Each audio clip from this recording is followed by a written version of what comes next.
Në ambientet e Akademisë së Shkencave u zhvillua një simpozium kushtuar figurës së shenjtores shqiptare Nën Tereza, akademik, studiues, përfaqësues të diasporës dhe personalitete nga fusha të ndryshme, referuan mbi jetën, veprën dhe kontributin e jashtëzakonshëm të bamirëses shqiptare, e cila, me misionin e saj humanitar, u kthye në një simbol të paqes dhe dashurisë në mbar botën. Gjatë aktivitetit u sollën fakte historike, dëshmi dhe kujtime që pasqyrojnë rrugëtimin e Nën Terezës, duke vënë në pa vlerat që ajo përçoi gjatë gjithë jetës.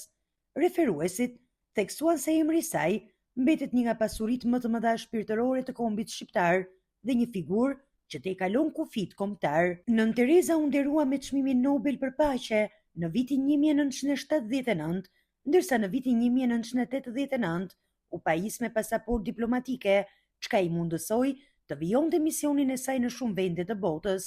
Po atë vit, ajo vizitoi dhe Shqipërinë, duke lënë një mesazh që mbetet aktual edhe sot: vetëm dashuria mund ta paqësojë botën.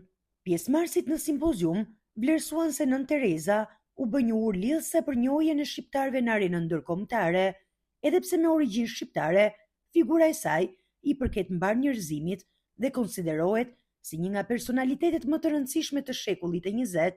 Nën Tereza u nda nga jeta në shtator të vitit 1997, por trashëgimia e saj humanitare vazhdon të frymëzojë miliona njerëz në mbar botën. E gjithë veprimtaria u moderua nga ish deputeti i Kuvendit të Shqipërisë, Kujtim Gjuzi.